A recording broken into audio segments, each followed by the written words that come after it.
एक गांव में सपना नाम की एक बच्ची रहती थी। सपना के माँ बाप बहुत गरीब थे।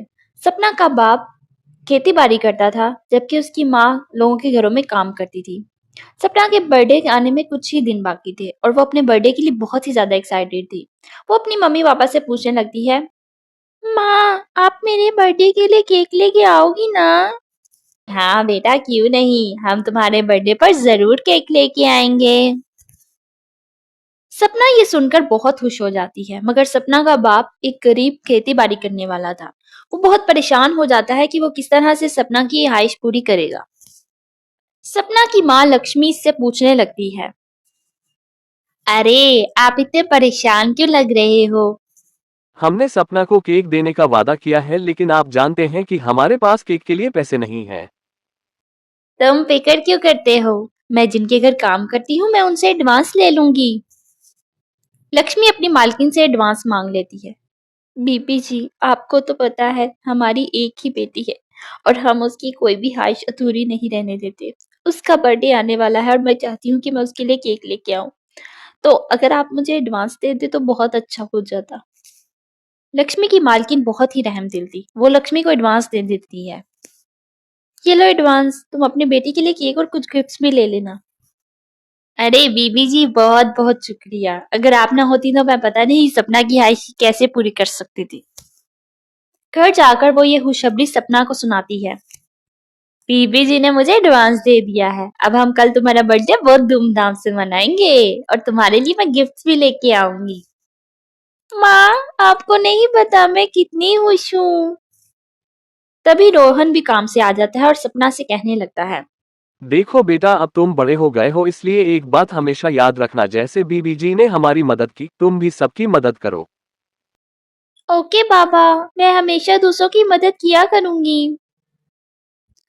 अगले दिन सपना रोहन के साथ केक और गिफ्ट्स लेने जाती है। वो लोग गिफ्ट्स और केक लेकर वापस आ रहे होते हैं तो उन्हें रास्ते में एक औरत मिलती है जो दरख्त के नीचे बैठकर रो रही होती है।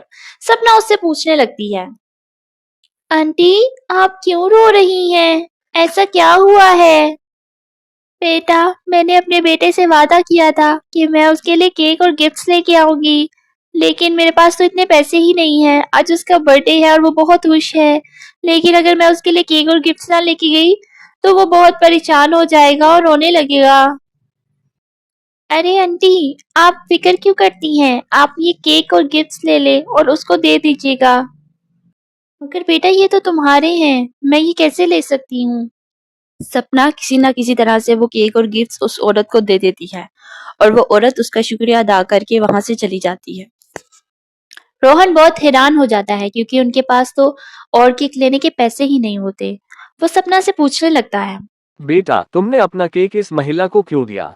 हमारे पास दूसरा केक खरीदने के लिए भी पैसे नहीं हैं। पापा आपने ही तो मुझसे कहा था कि हमें दूसरों की मदद करनी चाहिए, इसलिए मैंने अपना केक और गिफ्ट्स उन आंटी को दे दिए। जब वो घर वापस आती है तो उनका पूरा घर गिफ्ट से बड़ा होता है।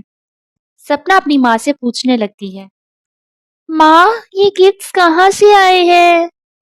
तभी वो उस औरत को देखती है जो उन्हें दरख्त के नीचे रोते हुए मिली थी। आंटी आप हमारे घर में क्या कर रही हैं? तभी वो औरत चुड़ैल बन जाती है और उससे कहने लगती है, मैं तो एक चुड़ैल हूँ, मैं तो सिर्फ तुम्हारा इम्तिहान ले रही थी। ही ही ही ही ही ही ही ही। तुम उस इम्तिहान में कामयाब हो गई, इसलिए मैं तुम्हें उसका रिवॉर्ड देने आई हूँ। ये सब गिफ्ट्स तुम्हारे हैं। फिर वह सपना के हाथ में जादू से एक भी दे देती है और वहां से चली जाती है। सपना के माँ बाप उसके इस बात से बहुत ज्यादा खुश होते हैं कि उसने एक औरत की मदद की और खुशी खुशी बर्थडे मनाने लगते हैं। अरे अरे, चैनल को सब्सक्राइब तो करते जाओ।